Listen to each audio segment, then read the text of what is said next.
Hello everyone and welcome to lesson 2.5A. I've entitled this video, Maryland. This video is going to cover pages 100 to 101. The Southern Colonies. In 1632, Sir George Calvert persuaded King Charles I to grant him land for a colony in the Americas. Calvert had ruined his career in Protestant England by becoming a Roman Catholic. Now he planned to build a colony where Catholics could practice their religion freely. Question number 1. Why did Sir George Calvert want a colony in the Americas? He wanted a colony where Catholics could practice their religion freely. So once again, another colony started for religious freedom. Why did Lord Baltimore start a colony? Calvert named his colony Maryland in honor of Queen Henrietta Maria, the king's wife. Calvert died before the colony could get underway. His son, Cecil, Lord Baltimore, pushed on with the project. Question number 2. Before the new colony could get started, Calvert died. At that point, who took over the project? His son, Lord Baltimore. Question number 3. In 2021, and even now in 2022, what is the name of the most populated city in Maryland and the 31st most populated city in the United States? It is Baltimore, Maryland. Settlers come to Maryland.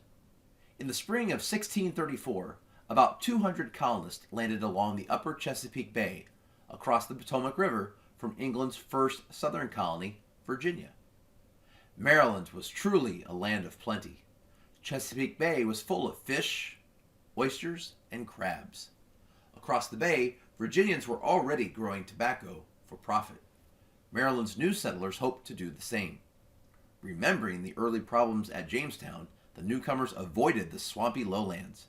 They built their first town, St. Mary's, in a drier location. Question number 4. What were 3 resources that the Maryland colonists were able to get out of Chesapeake Bay? Fish, oysters, crabs. As proprietor of the colony, Lord Baltimore owned Maryland. It was his personal responsibility, not that of a company, to start the colony. He used private funds to do it. He appointed a governor and a council of advisors. He gave colonists a role in government by creating an elected assembly. Once again, there's that assembly, that representative government starting to take hold in the colonies. At first, settlers had to pay rent to Lord Baltimore. Few settlers came to Maryland because most wanted to own their land. Eager to attract settlers, Lord Baltimore decided to make generous land grants to anyone who brought over servants, women, and children. Later, he offered smaller farms as well as great estates to attract more settlers. A few women took advantage of Lord Baltimore's offer of land. 2 sisters, Margaret and Mary Brent, arrived in Maryland in 1638 with 9 male servants. In time, they set up 2 plantations of about 1,000 acres each. Later, Margaret Brent helped prevent a rebellion among the governor's soldiers. The Maryland Assembly praised her efforts, saying that, quote, the colony's safety at any time was better in her hands than in any man's. Question number 5. How did Lord Baltimore continue the growing tradition in the Americas of self-government? Well, he appointed a governor and a council of advisors, so the council of advisors could help the governor make decisions, but also the colonists were given a role in government by having an elected assembly. So having an assembly of elected people reaffirms the idea of voting for people and having a voice in a representative form of government. Go, Lord Baltimore. Question 6. How did Lord Baltimore try to attract new settlers to come to Maryland?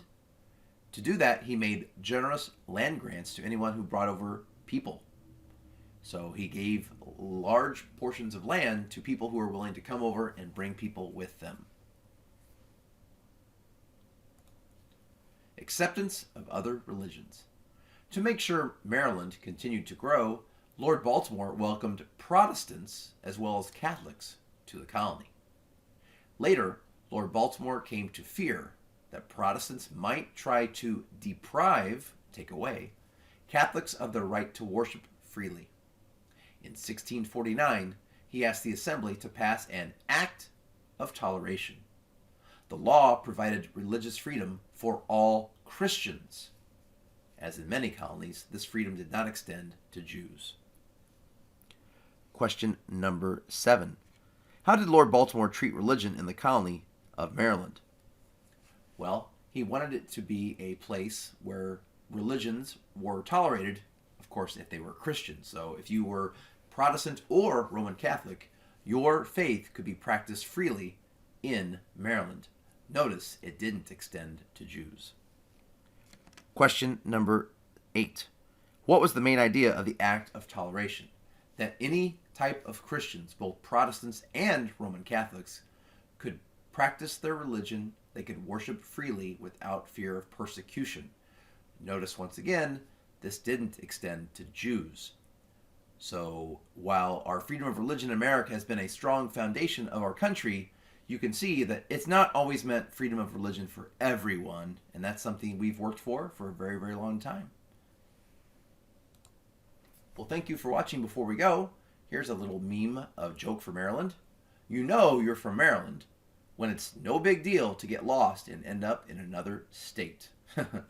What they mean by that, you can see that Maryland has a funky design, and so you could be driving along and all of a sudden you're in West Virginia or in Pennsylvania or in Delaware because of the shape of the state. It's very uniquely shaped.